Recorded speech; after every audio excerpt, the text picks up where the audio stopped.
There is no direct evidence to establish when the first man appeared on the surface of the earth and at which place he was born. About the evolution of early man, we may however learn something in two different ways. One, by comparing the biology of men with that of other animals, and so determining the degree of their relationship, which we call it as taxonomy. And second one, by looking at fossils and so determining their age and development, which we call it as paleontology. By comparing man with other living creatures, we know that he is a primate, one of the highest order in the mammals, having a large brain, grasping hand with nails instead of claws, and eyesight which it has been developed at the expense of his sense of smell.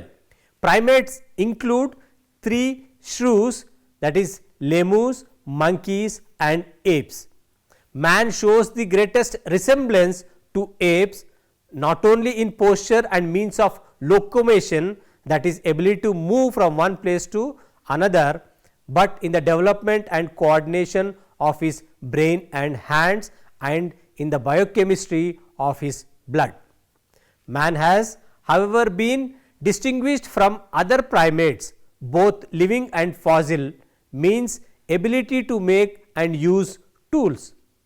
The comparisons of living forms enables us to estimate the affinities of pausing even from their fragmentary remains, and by studying the tools and animal remains found with causal man, we can discover something of their ways of life and the environment in which they live. As described above, biological man is related to the apes and diverged from a common installed species which, not generally specialized, live both upon the ground and increased during the tertiary era, that is between 65 million years to 63 million years. The tertiary era witnessed the alpine orogeny and the emergence of mammals. It have become on the whole arboreal and vegetarian. By being able to move rapidly through a forest without sending to the ground, they are secured from capture by more powerful carnivorous land animals such as leopard or a tiger, or can pluck shoots from fruits anywhere between the ground and the lofty canopy of tropical forest. Most of these species have prehensile tail. Man has become a piped by forsaking trees for the land and has no use for a tail.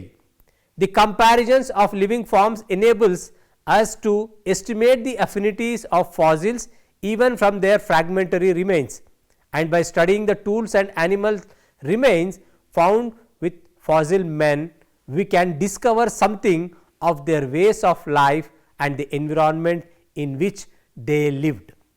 They are essentially quadrupeds and most species have prehensile tail.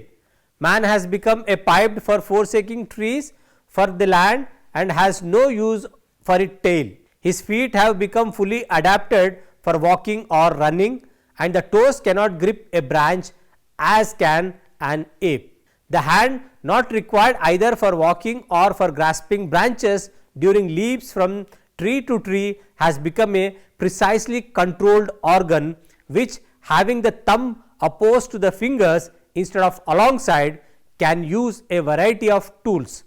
Thereby freer and more delicately controlled movements of the jaw, face and tongue are possible, giving man difficulty of speech. Compared with apes, the gestatorial period of human infant is 280 days instead of 240 days, and the child is dependent especially upon the mother, but also indirectly upon the father for many years, while its a mental and physical power slowly developed. Male and females therefore tend to specialize. The former obtains food and protect the family, the latter take care of the young and prepare food. Thus, the family find its origin in the mutual dependence of male, female and the young. The change of habitat to the ground from trees brought about a change in diet. To fruits, nuts and edible shoots were added animals when primitive man became a huntsman. At the same time, her growth was arrested for modern man. Apart from the head and a certain other localized parts of the body grows only sparse, very fine hairs. The skin too is thinner and less resistant to abrasion than that of the monkey. During the first three glacial periods, the ancestors of humanity were compelled to retreat towards the tropics. Thus, each glaciation was crisis not only but evolving pre-hominids, but for all forms of life and many species of plants and animals which flourished at the end of tertiary era failed to survive into the Holocene period, which is a recent period. Apemen moving to and fro across the globe were confronted with new perils and new economic crises with their great mental powers they have overcome. By the third interglacial periods, that is between the Rhesus and Worm glaciation, they were sufficiently advanced to be able to fashion a variety of crude tools and weapons, although we can only guess at the range of their equipment because only stone implements have survived, and we can be presumed that they also used wood, bone and perhaps skin. Certainly during the fourth, that is Worm glaciation, which began about 75,000 years ago and ended 10,000 years ago, men differing but little from ourselves and spread widely in the old world. They were able to survive in more rigorous climates, not by retreat into warmer regions, but to caves where by the use of the fire and skin garments they could continue to live close to the glaciers and the ice sheets. In France and Spain, which resemble the present tundra of northern Russia respectively, remarkable cave drawings amongst other evidences of the life of the times have enabled us to learn much about this earlier race of modern men. Mankind does appear to have evolved on the whole south of the mountain zone in Eurasia and to have lived in India, Java, Western and South Asia and Northern Africa, entering Europe for especially in Southeastern Asia. Pan Africa, minuscule fragments with rather primitive features have been unearthed. It seems that Neanderthaloids and more modern races lived together in Europe and Western Asia during the later part of the last glaciations, and although the more specialized Neanderthaloids have not survived as a race, some of their physical characteristics have been identified in living Europeans. Race refers to classification of humans into relatively large and distinct population groups based on appearance through heritable phenotypic characteristics, often influenced by and correlated with culture, ethnicity and socio-economic status. Race is a concept applied in various senses even by the human biologist.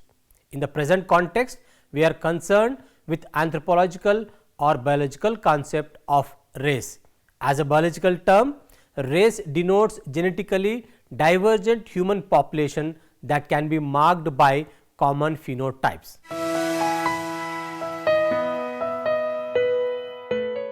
After you have gone through this unit, you would be able to comprehend the concept of race, elucidate the controversy regarding race terminology and understand the factors responsible for formation of race, recognize the basis of racial classification and appreciate the racial classification with comparison to physical features of major races of the world.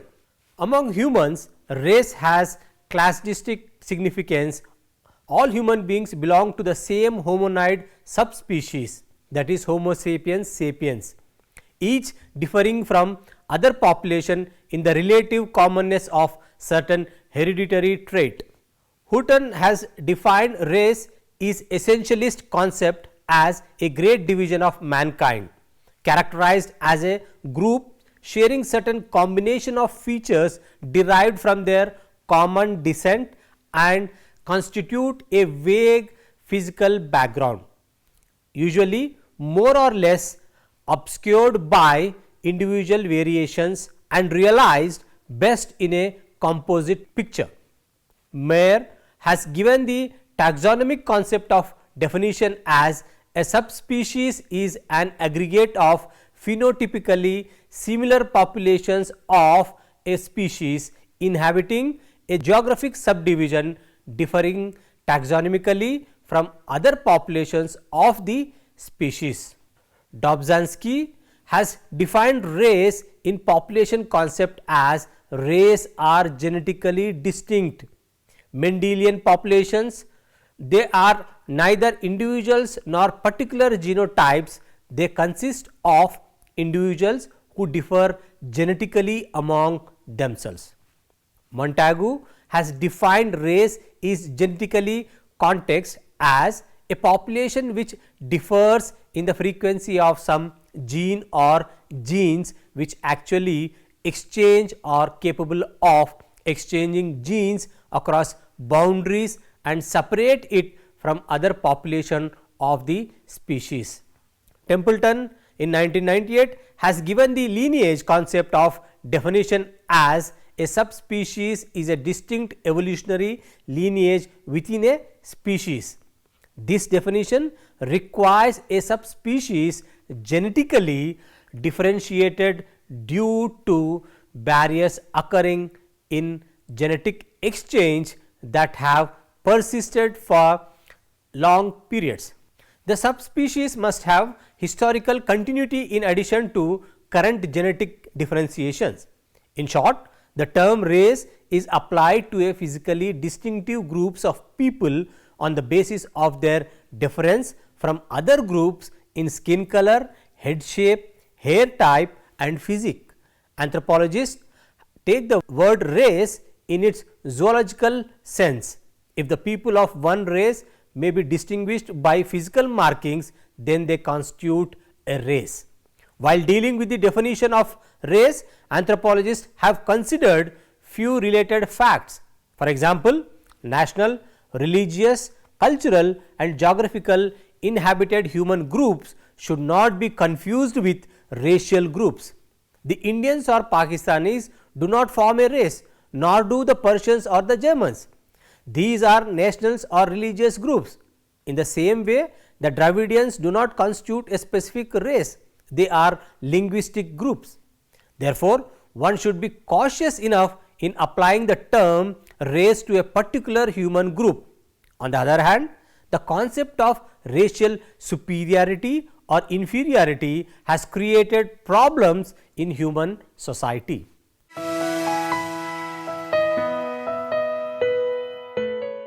The word race is applied in a variety of ways. Various aggressive actions from first fights to the large scale riots and countrywide civil wars have stemmed from tension and misunderstanding among various races. Race science was never just human classification. It presupposed to be a distinctive relationship between nature and culture by understanding the differences in the nature and to generate different kinds of persons and the distinctive stage of cultures and civilizations that inhabit the world.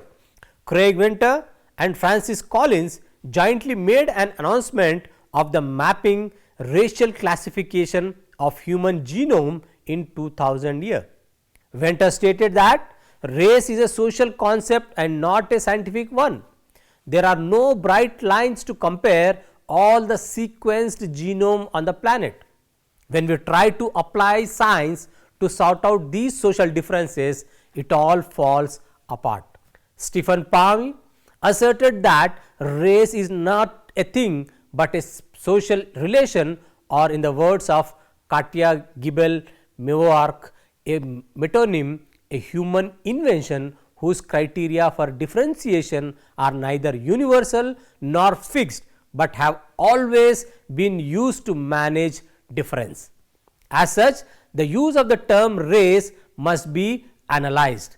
The Aryan race was supposed to be the group of blonde hair, blue eyed, white skinned people whom Hitler wanted to dominate the world. Technically, Aryans are any people who speak one of the Indo-European languages as Greek, Hindi, Polish, German, Gaelic and English. On the other hand, Jews do not form a race, but a religious group like the Buddhists or the Protestants. Another popular belief is that although the races have become adulterated through miscegenation, marriage and breeding between different races, even now race mixture is an ongoing process, and as a result the races have got admixture. Hybridization, miscegenation is one of the factors for race formation, and at the same time it plays role in extinction or absorption of racial groups. Therefore, there was never a pure race of man, and at present also there is no pure race. The concept of so called pure race is based on wrong facts. Again, we do not have evidences to say that race mixture produces bad results from the biological point of view. Racial stereotypes persist largely because the skin color can be recognized and used to classify people and to attribute certain biological factors to all members of a supposed race.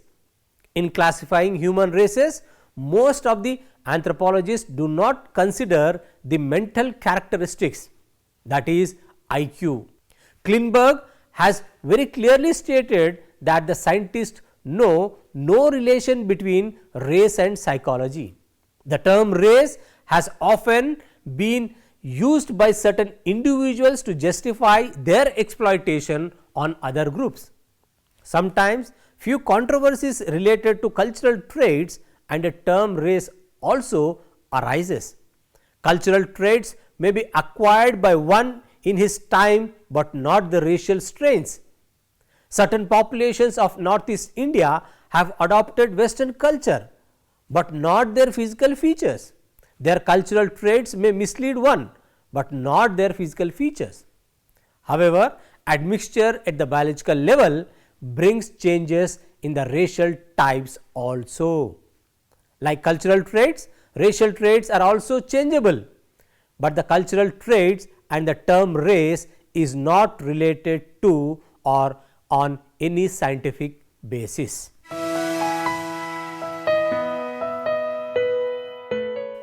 Race formation is a complex process where several factors are involved. These may be summarized as: number 1, mutation. The basic mechanism by which genetic variability is introduced is through mutation. Mutation is a sudden change in genes resulting in hereditary variation. As soon as a new mutant gene appears, it multiplies from one generation to another and becomes a distinctive characteristic of particular population, provided other conditions are favorable. In this sense, mutation is an important process through which races are formed. Coming to second one, natural selection. Natural selection is an important factor that operates to pattern and maintain inter and intraspecific variability when applied to the genetic levels and to the alleles operating at individual loci, as it predicts the behavior of genes under specific conditions. Selection molds the genotypes of an organism such that they produce phenotypes fitting to the environment in which organism lives. With natural selection, advantageous genes are multiplied more rapidly than the disadvantageous genes, as the latter will be eliminated by nature. Coming to the third one, genetic drift. Chance fluctuations of gene frequencies may lead to appreciable genetic differences between completely isolated subpopulations. This effect becomes stronger if the effective breeding size of population is small. In this process, increase or decrease of the frequency of a gene in a certain population does not depend upon advantageous or disadvantageous conditions of life in a particular locality, but happens merely as an accident or chance. The different frequency of gene for testing or not testing PTC in different population forms a good example of accidental fluctuation of genes. Coming to fourth one, migration. Migration plays an important role in racial differentiation. It helps in isolation, hybridization and mixing of different population with the migrants.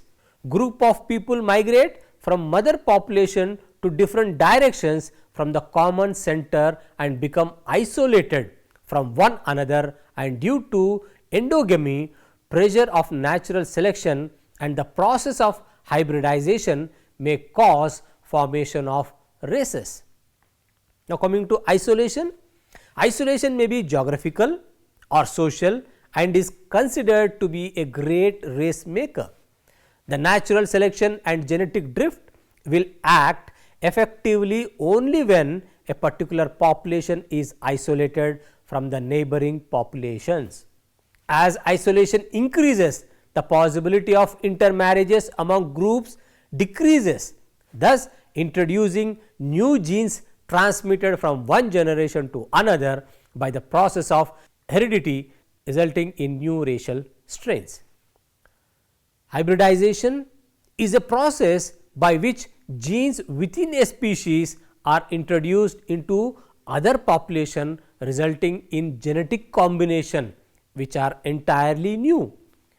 Through hybridization, genetic variation is introduced in a population called as gene flow that leads to the formation of new race.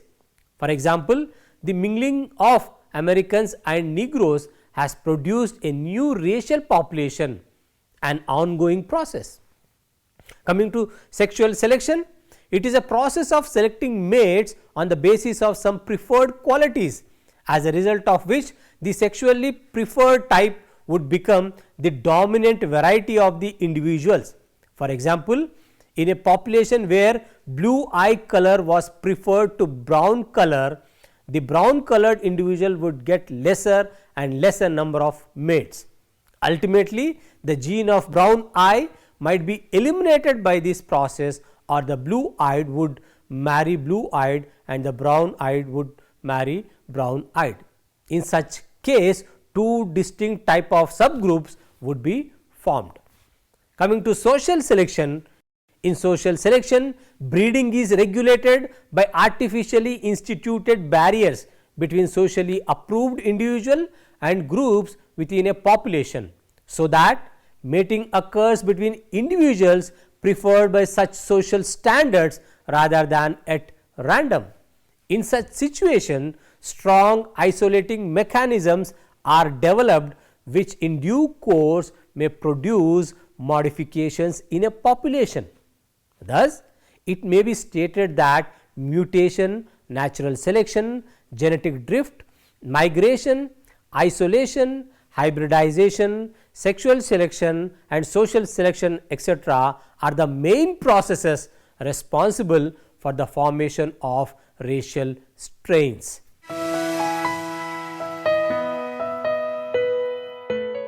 That the word race is applied for human classification on the basis of biological characteristics. Race is genetically divergent among human populations, which is marked by common phenotypes. In other words, race refers to those human groups which exhibit heritable physical differences from other human populations. Race formation is a complex process where more factors like mutation, natural selection, genetic drift, migration, isolation, hybridization, sexual selection and social selection are involved.